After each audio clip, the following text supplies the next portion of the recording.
10, 9, 8, 7, 6, 5, 4, 3, 2, 1, 0.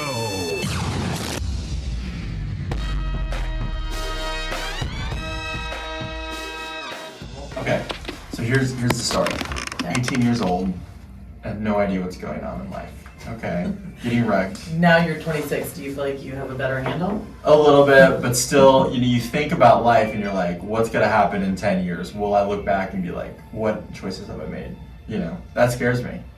It kind of directs me. But then Wait until you have kids. Is it? Yeah, it's probably 100 times the situation, right? Yeah. And you're making humans. Da-na-na-na-na-na. How come the only sound I want to use is the one that's for terror? It's for terror, because that's the world we live in. What does that say about my existence? The insurance world.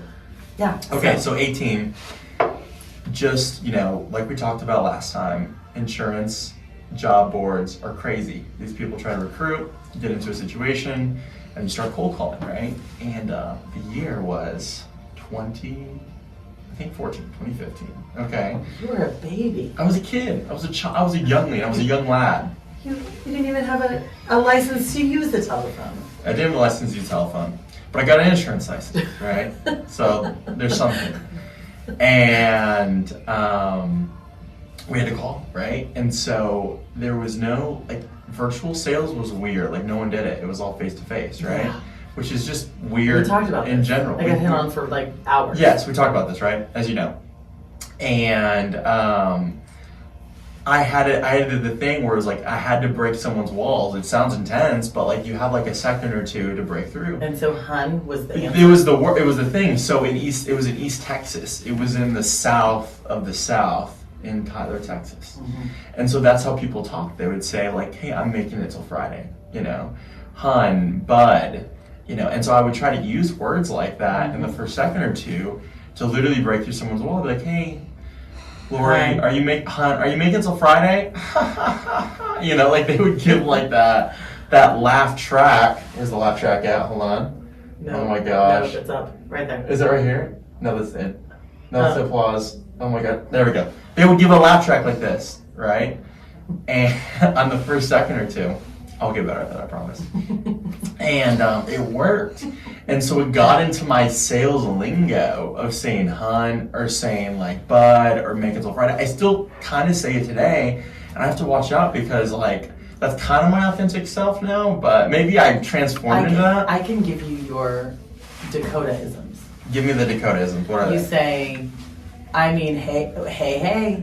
Hey, add an extra Y. And then you say, it's Wednesday, we're making it till Friday, but unless I still say a version of it. Unless you're on the nurse grind. Oh, the nurse grind, yeah. Yeah. What's the nurse grind? I already know. I don't think we know. I want you to hear it. Do we know? I know, but I want you to say it. What? I don't know what the nurse grind Oh, that's literally what I say. That's what you say. I say, I thought you asked a question. Yes. No, I say, what are you say. you on... Unless you're on the nurse grind. Unless you're on the nurse grind. I added that in. But it's still the Friday. It's still the origin. It's like the Avengers. So I have a version of it. Okay. Give me your version. I tend to speak... I'm pretty proper in my speech. Yeah. But I came to Texas, and when you're in the middle of the country, you say you guys. Mm-hmm. So we would say in Kansas City, it was you guys this, you guys that. Well, Texas, obviously, it's y'all. When I first started in sales in Texas, I would insert y'all purposely to break down a wall, I guess, or to make them feel like we were somehow akin to one another. You have to. But now it's just convenient. So Yeah. I use it now just as part of my speech. I think it's just faster. Y'all. Yeah. What y'all doing? And my Kansas City family will point it out because I don't even realize it anymore. And then I have these kids that are 2 of 3 of my children were born in Texas, and they are Texans. Y'all is just a way of life for them. So we've adopted it. Yeah. But I think it's tough as a guy because I can get away with a lot of stuff and you can't get away with it. Like what? Give me some. Well, I could call people hun, or I say, I talk to clients girl. I can is say no, that. no, you would never be able to pull off, That'd be right? weird. And I think hun is always borderline. I'm how did they handle it? Okay. just because it's harder to be a guy. Yes, and all I the could say years. anything, and I'm an unsuspecting female. They'd be like, oh, okay, whatever. Whatever. And all the years, I think I said hun one time and offended someone. They said, do not call me that. Really? And I said, oh, I'm from Tyler. Also, And- not something I think you should advertise. Because Why? are you? From Tyler? I lived there for 3 years. But that doesn't make you from. Oh, from is Tyler. your origin story. At the time, I think I was living in Tyler. I think that's what happened. And then Well, it all fell apart. But I still stand by. I can't believe you continued to say it after she lit you up about it. Well, there was so many times it worked, like the conversion ratio was crazy. Like it was like 100 or 101, I guess the one, And right? so you just kept. I kept it, and it's still part of me. Isn't that crazy? When you do something so long, it becomes part of you. Well, you just don't hear it anymore. I mean, I think, in my previous world, I was so that I did some version of that presentation for 5 years, and so it was so innate. Yeah, it becomes you. It's so automatic. I could check out mentally, be somewhere completely else, or like playing Sudoku or something else happening, and I would stay on cue, and the inflection would be right. It's pretty crazy Yeah. how much it becomes a part of you. How important do you think it is memorizing a sales pitch or a sales thing? I think in the beginning it's probably more important than now, right? Like, Yeah. I mean, until you actually know what you're talking about, it's your safety net. Just to sit down and be able to recite something. Yeah. But the problem is, I think the place that we work, it's a happy medium, right? Because the place that we were before, they really stressed memorize it verbatim. Just Yeah. be like a Reflection. carbon copy of the leader that gave you their presentation. And that's problematic too, because what happens for those people that really take that to heart is then if a client goes off cue, they can be completely lost. Yeah. They don't know how to and so once it's like actually part of who you are, like you understand it's part of your DNA, then they can hit you with questions or off the wall things. I mean, I worked at home for a year. The dogs would bark. I'd have to Right. make an excuse for that. The kids would come home from school. I'd have to work that in. Once upon a time for some agents, I never really had this issue, but for some agents, that would have been enough to derail, and they never would have gotten it back, So I think in the beginning it plays a part, but I think that really the best thing for a new agent to do is go figure out what the hell you're talking about. Go understand the basics of insurance. How are you going to, and I think it's probably a new agent pitfall. I know it was at our last organization, right? Because we had basically a product or two products Things, yeah. to sell. And they would only learn about our product. I'm like, what? But what if they come at you with some other plan? How are you going to outsell that plan if you don't know anything about other coverage? Yeah, And there you're were a gonna lot have of people that didn't. What do you think from a customer point of view? Like if you're buying something, do you prefer the person you're buying from, like a high decision-making thing? Like do you prefer them to know everything that they're going to say or 100%. flow? Yeah. Because if I've employed someone to help me in this search, Yeah. I did it because I don't want to know. I want Yeah. you to know, and tell I me. want you to tell me. What to do. Right. Yeah. And I think by the time, especially now, right? Like in the beginning when you're cold calling, it's a whole different world. I mean, those people didn't know you were going to call them. And then you're calling them and you're doing all those things. You're trying to break down their wall. You're trying to be the most adorable you ever are on the phone so they don't hang up on you. And that's a whole different game. Yeah. Then right now, I mean, this business for me has been referrals for the past almost 5 years. 98% referrals. So by the time they come to me, they're coming because they want to talk to the expert. They Yeah. don't, they've already bought you. They're probably going to do what you say as long as you have some inclination. You know what you're talking about. Yeah. They're probably gonna buy from you. So it's different. I think it matures with you. But yeah, I mean, how can you not want to be the subject matter expert? Well, let me rephrase. Yes, the subject matter expert, but also knowing, having a pre-planned script. You know what I'm saying?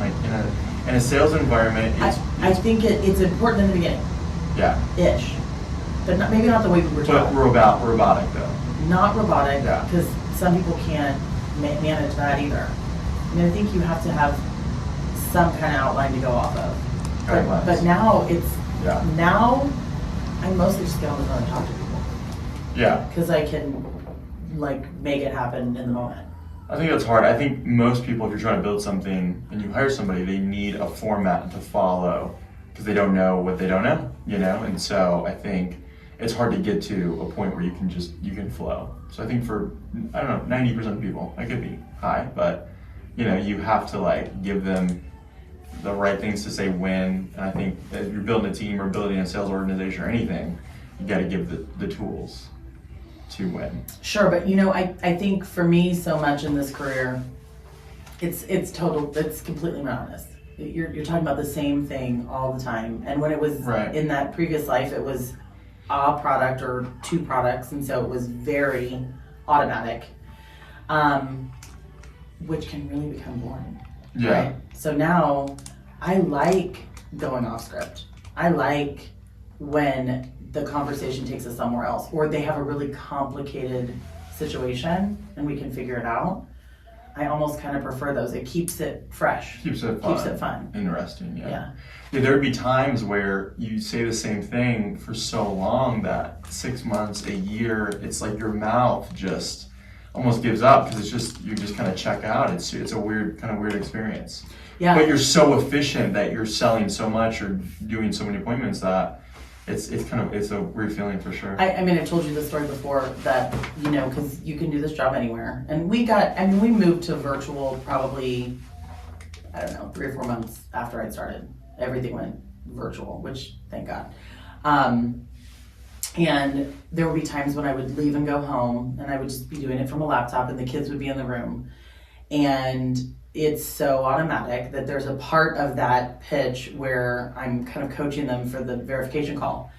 And Izzy, who was probably 4 at the time, maybe, I hear her playing one day. I'm like there on my phone or the computer, and she's playing whatever she's playing, insurance, I guess, now in hindsight.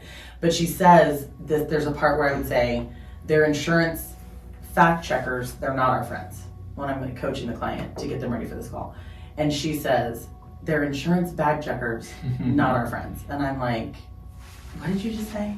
Like, because she had heard it so much that it was like, that's how often I would say it, which is good because if I got to that point, it means I was closing. But yeah, it's so automatic and you don't realize how much you're repeating yourself and the kids are picking up on it. And I've asked my kids, you know, when you watch those funny shows like, or they give you guys, you'll know one day, they give your kid like when they're young a fact sheet about your parents. Like they'll do it for Mother's Day and they'll say like, tell us what's your mom's favorite color? How tall is your mom? Because little kids say really funny stuff. Like they have no idea. Like, how tall is your mom?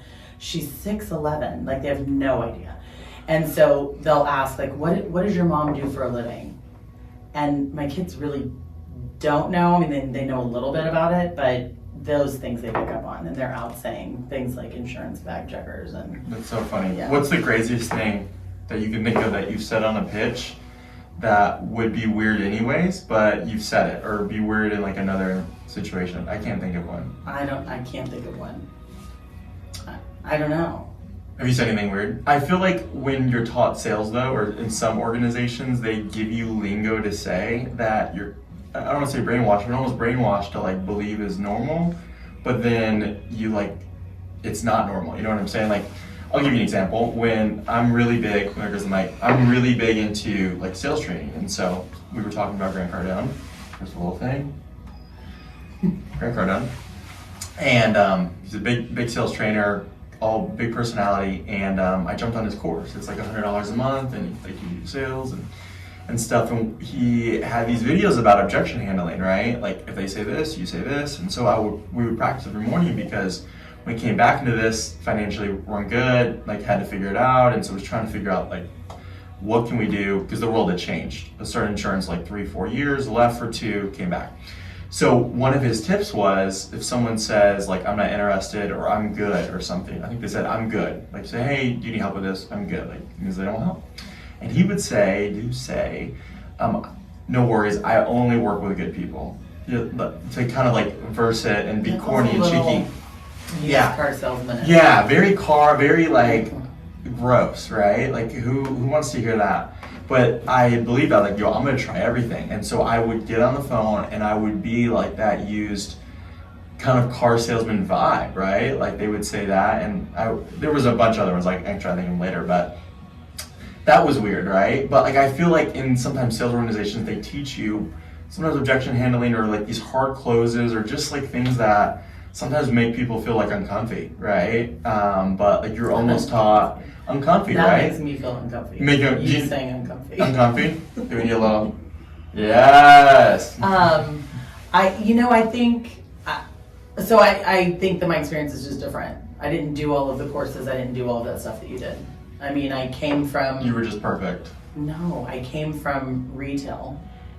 Yeah. I mean, so my sales training, if you will. I mean, Christ, I came up selling credit cards, 24% interest rate credit cards, and I was the best at it. I was great at it.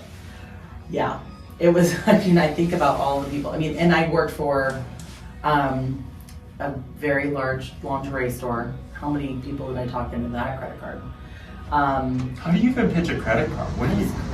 Give me your pitch. Just, I don't even know if I can remember. Like, are you shopping with your whatever card today? Like, yes or no? Well, do you have one yet? Well, oh my god, we gotta take care of it. Like, we gotta get that baby set up today. I don't even know. I mean, I'm sure that it would be like riding a bike if I had to get back into it. Wow. But I was. Should we start selling credit cards? Pretty good at. Well, no, we shouldn't. But you know, it was one of these situations where I had this store manager who was never present and always taking credit for my hard work. And she went away one week, and I was like, "We're gonna make credit this week. Come hell or high water, we're gonna make credit." And so I just kind of decided, which I think is everything in sales. You just decide you're gonna do it. It's everything in life, not just sales. Life.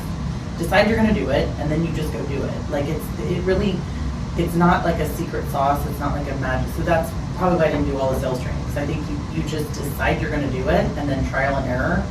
You know, you figure it out.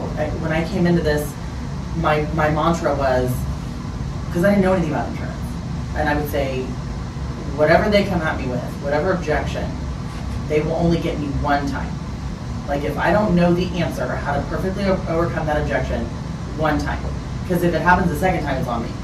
And so I would just make up my mind that if somebody got me in a presentation with some kind of objection and I didn't know how to overcome it, I was going to go after that presentation and figure it out and have the best way to overcome it. Because there really aren't 100 objections, there are probably 12. And you just have to learn how to overcome those 12. And then you're golden. And you have to use inflection to make it sound like it's brand new information. Right. And that's what sales is. So that's what it is, but I want to clarify too, like we want to help people, like we want to solve their problem, but you have to present it in a way. It's like psychology. Like if you kind of have to build up the info for them or do the pre-marketing to get them wanting whatever you have. I don't ever think I'm not in the space of helping people. I think clients would always feel like they're better than when I first met them. Like they're better off. I do have people's best interests at heart, but you know, the client on the other end thinks that their objection is branding. If you've done it for long enough and you've talked to enough people, there aren't. It's not branding. It's that everybody has the same objections. They just feel like they're clever because they've never talked about it before, and this is what they're going to get you with. And if you know how to overcome it, then there's nothing to say at the end of it. But yeah, let's do this. Here's the interesting thing. So when you buy something, it could be whatever. Do you like go into the call that we're in sales and you know what sales call? Do you go in with preconceived objections, or how many touch points do you think from that brand or that person, whatever it is, do you think kind of wears down the perceived objections that you're going through? I can feel myself in a situation becoming more aggressive with my objections if I feel like they're not bringing their A game. Yeah. I mean, I go there because they're supposed to be the subject matter expert, but if they're not treating the interaction with the respect that it probably deserves, then I'm likely to get more harsh or aggressive in my objections, right? Yeah. Because I don't know, not the client's always right, that's annoying, but bring your A game. I never show up to work and don't bring my A game, and on times when I have, I know it. Like we get off the phone, I'm like, I don't deserve that. Like I blew that. Right. Like I should have said this or I should have done this, right? Like so I know, like you have to be aware when you didn't earn it. Yeah.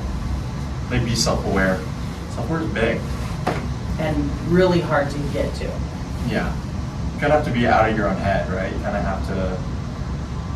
I mean, most people just don't want to think that they're not the best at it. Yeah. You know, like if you put forth any work, but I think it's kind of amazing in this industry, like how many people aren't out trying to educate themselves or trying to just stay abreast of things and like in the know, because this industry is constantly changing. It's constantly moving. Yeah. And we were never really encouraged to do that in our previous life. Like Yeah, you learned like it one time, you learned their way one time, and then it was like just go regurgitate that. Like go say that some more.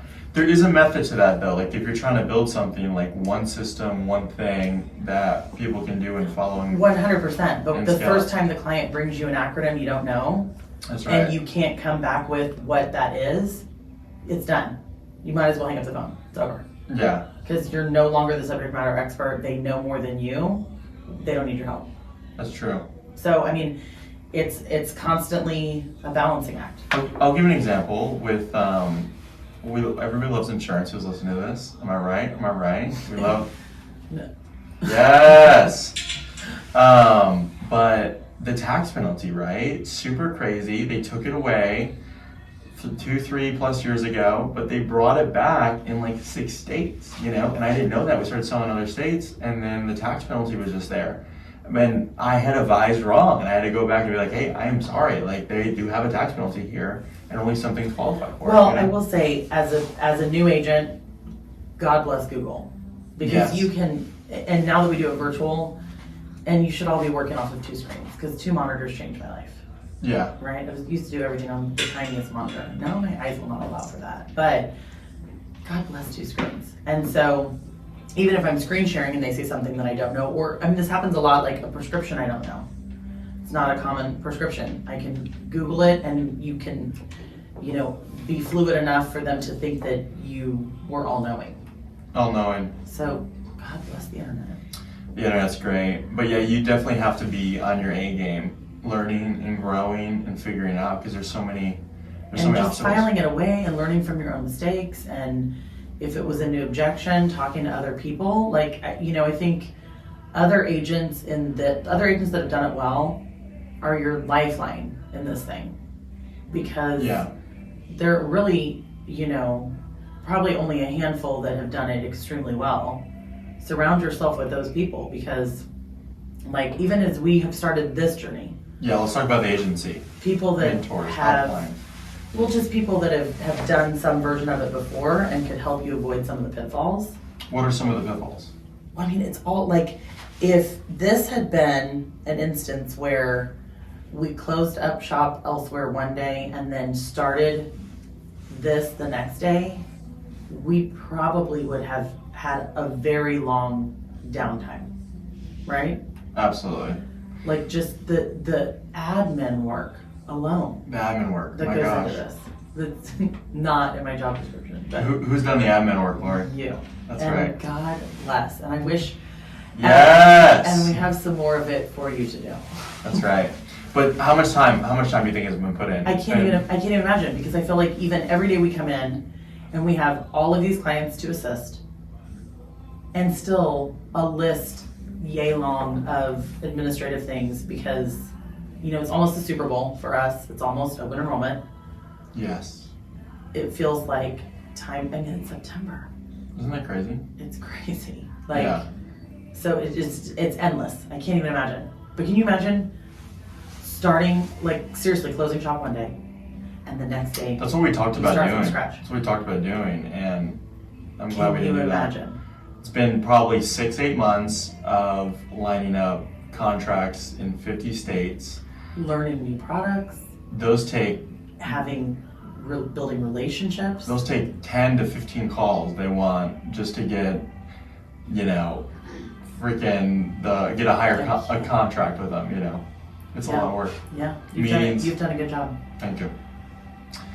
But yeah, it's a lot of work. How much money do you think we've put in? Oh my God.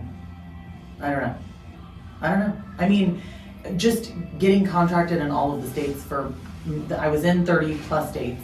Yeah. Had to get into the rest of them, and it was $2,000. Easy. Well, the agency was, so everyone knows, if you ever want to start something, God bless the insurance world, you have to, if you want to start a corporation, you actually have to get you actually have to create a corporation, go through get an EIN for it, and then you have to go and license that organization in all states, which is a more expensive process. It was like $5 or like $7,000 just for that. And you have to get all of your individual licenses, so you're 10, we're probably 10, 15 deep with that. Marketing, just for the lead gen, 100 over the last 8-10 months. Office expense was... Getting appointed with carriers is another fee. Yeah, some of these carriers, guys, they charge like, $1,000 just to get contracted in the States. You have to find that out. So probably all in all, like the office was 15, 20 in, right? With furnishing it, a deposit. So probably 120, 100 plus at least. Oh my God. Between everything. So God bless. So when people talk about wanting to start their own thing, we did that, but we were also in a place where we had, at the time, resources to do so. So you really have to it takes so long to learn. You got to learn like sales, you got to learn customer retention, just to sell insurance, right? You got to learn how to like talk to people on products. That's probably a 6 to a year. I mean, I'm super grateful that it went the way that it did with us and the other organization, because they definitely taught us some things about the industry. I mean, whether it was what we did or didn't want to do. What were the top 3 takeaways you got?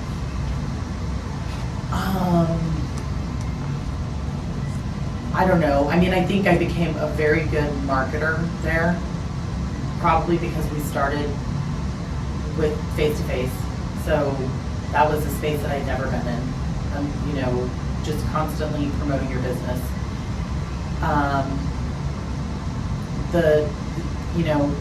You take time off, not days off. I mean, I think that's true for any self-employed person, but I think you have to commit to that. And, I think a lot of people come into this and want it to be an overnight success, and that's probably just not true for any business you're going to do on your own. So absolutely, if you were committed to it and you agreed to the hustle and the grind, then, that was a good place that taught you that, because it was, a slave institution. They wanted you there, literally, they wanted you to get up at home first and dial from 7 to 9 at home, and then come in and dial more all day long, maybe take a lunch, maybe eat it at your desk, and stay until 8, 9 o'clock at night, right? Because depending on the time zone, yeah, you could be calling people over. So I think if you were committed to that, then they taught you that work ethic. But it was a lot of what they preached, and I didn't really see so much of it. I think some places in the country, that was really their way of life. But like, income is the outcome, not the objective. Yeah. I think that has to be your kind of North Star to do anything well. Like, I've made a lot of money in insurance, but 100% all the time, if it wasn't the right thing for that client, I didn't do it. And I would talk a lot of people out of our products. But that's not, I don't know that they taught me that. I think I picked it up along the way, because I don't know that that's how I think a lot of agents operate. What was your schedule like starting out? Well, again, I came from retail, so I didn't know any better. But I lived 45 minutes away, and I have kids. So I would get up and I would be to the office by 8:30 or 9.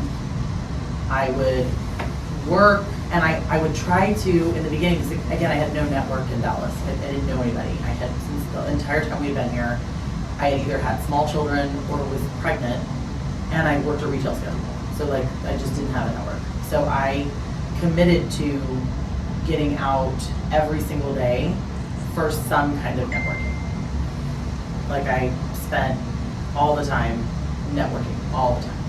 And so whether it was a lunch meetup or a happy hour or networking group or whatever it was, I was out all the time. And then I would come back to the office and I would call, and clients want to be seen in the evening.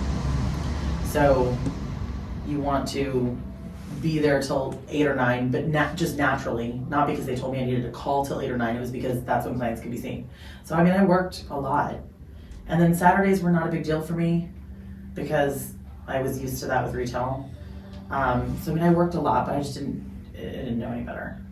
No, I totally agree. Yeah, it was essentially the same sketch. I love, if anybody watches morning routines or stuff like that, I'm always experimenting with it. But it was wake up on a good routine, wake up, work out, usually hit an education goal, hit spiritual goal, pray, worship, get in the spirit, grind on, and then it would be phones. It would be making 200 plus cold calls a day, try to run, I don't know, what were the numbers? 200 plus cold calls a day, five plus appointments, 1 to 2 deals a day, you know? But that was because of the lead sources, right? Like that's why people sometimes want, and that's why I talked about you have to break down people's barriers in a nice way. Also with your marketing, so, because if you're just relying on cold calling, a lot of these lead vendors that are selling it are just like, they're getting their information, we talked about this last time, getting their information not in a legitimate way, selling it to you, and so you have to go through the numbers to produce like a result, you know. Mm-hmm. And we learned, when we're learning and we're practicing, like, hey, like we've got to build up the social proof beforehand in content creation and all of our different stuff, which we can dive into. So that way people feel comfortable when they get on the phone, when they get on an appointment, you know, where it's like they want to be helped. And that's going to come through your social proofing and everything that's going on with that, I think. That's when, so my company's name is The Benefits Boss. That's when clients call me and they're like, I thought we needed to talk to the benefits boss. Like it's To the boss, it's the super, like it's fun. I mean, I love the name of that company. I am super grateful that it was the identity that I chose. But it's funny how, I mean, all of that comes from social proof. I mean, that's all work that has been done promoting that name, that business. But it's pretty funny that, and you know, how would we have done this if social media wasn't a thing? Can you imagine? We wouldn't be able to, or we'd have to find a traditional way. I mean, it's I guess how we started in the beginning, but that was miserable. Super miserable. And a lot of people are stuck in that, in traditional way. And like today, what states have people lived in that you've spoken to today? California, Texas, there's just been a couple appointments today. I had Texas, Iowa, I don't know, I just think about like, of all the clients that I speak to, how many of them would I not have encountered if we were still driving around, like meeting people at their houses? Crazy. Right? Like, it's pretty nutty because I can talk to people in 10 different states in a day.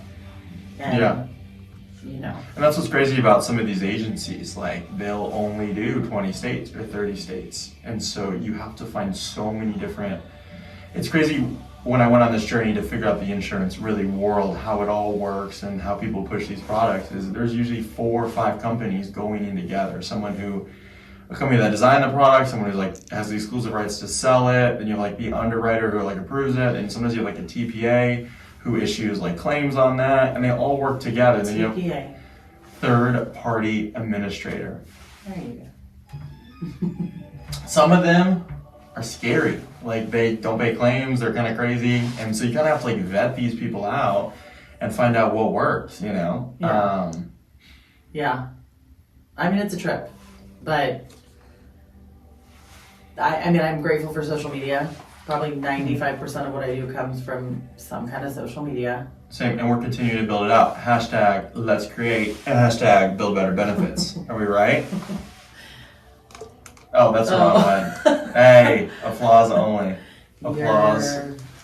Hey, we're still learning the sound. Clearly. So what's gonna happen? Talk about your craziest agent experience, and talk about your craziest agency experience this week. What's happening? This week. or just in general. Let's see. Craziest. Whatever comes to mind. I think people, the things that people say are kind of crazy. Like I had someone message me back today saying, I just decided to continue to like gamble without insurance. And I'm like, that's a gamble. Like, I mean, you know, when people will say to me like, oh, well, we've gone all this time without insurance. Like, so, and I'm like, right, which would say that Murphy's Law would say you are just, you're going to continue on without insurance. The fact that you made it this far without insurance would say that probably something's going to happen sooner than later, right? And you don't want to be caught without it. So just, you know, I'm always shocked by the things that people say to me or the misconceptions and I mean, ultimately they've got to do what they got to do. But if you can't afford it now, you really can't afford to pay $8,000 when you break your arm. And that's, you know, the reality. So I always think that those things are crazy. I think people just don't know. I think they don't know. They think they're invincible. For sure. Yeah. But if a pandemic, I'm rewatching the show right now, and it goes through the whole time when the pandemic started and happened, and it was weird. Like I wasn't expecting it to make me so emotional because it was like, oh my god, I remember all those feelings. We kind of blocked it out, right? Like we still see people with masks and stuff, and we don't really think much of it. But like remembering what it was like when it closed down, remembering what it was like when restaurants were at half capacity, and like seeing these people like navigate that, I was like, man, that was a few years back. The world has changed so much, and if we learned anything from COVID, it was like you have to be covered, right? My dad was hospitalized, and it would have been $80,000+ for his hospital visit. Insane. Like you can't not have insurance. Yeah. My dad was hospitalized too. I don't know how much the bill was, but I think it was like 30+ or something. Like it's insane. It's insane. Yeah. So that I think is crazy, but maybe we live in a world of insurance and where bad things happen. So maybe that's not crazy to people, but I think it's nuts. Yeah. Agent experience. I don't know that I have any crazy. For agency, like recruiting, training, building, a fact that you learned. I don't know. For me, how do you contribute that? For me, it's contracting. It's figuring out if you want to move into a different product line. A lot of times you have to find, like we talked about, like 5 or 6 companies to work through because no one does essentially one thing in pretty much all 50 states. And so it's finding out that solution in each one, which is just. I mean, I am licensed in Alaska, yet I have yet to sell the insurance in Alaska. Like, insurance there. I feel like I would have run across someone. I haven't either. Isn't that weird? Or Hawaii. We're in Hawaii. Or I have not run in Hawaii. I've run into people that are on contracts that are stationed in Hawaii, but not that live in Hawaii. What other states? DC, I haven't encountered anyone from DC. DC either, yeah. Maybe because it's so small. I mean, there's so much. Yeah, what do they mean? We gotta market it. What are we doing? We can just figure it out. We gotta go. So there are just a couple states that I don't know that I've ever heard anything from. Yeah, that's true. But there are plenty of states where I've sold insurance where I've never been. Like what? Have you thought of that? I've never been to North Dakota, South Dakota. You sold a lot in the Dakotas? Well, yeah, kind of. My name is Dakota though. But I've never like, been there. I feel like it's everything's aligning. The Dakotas, Coming together. Jersey.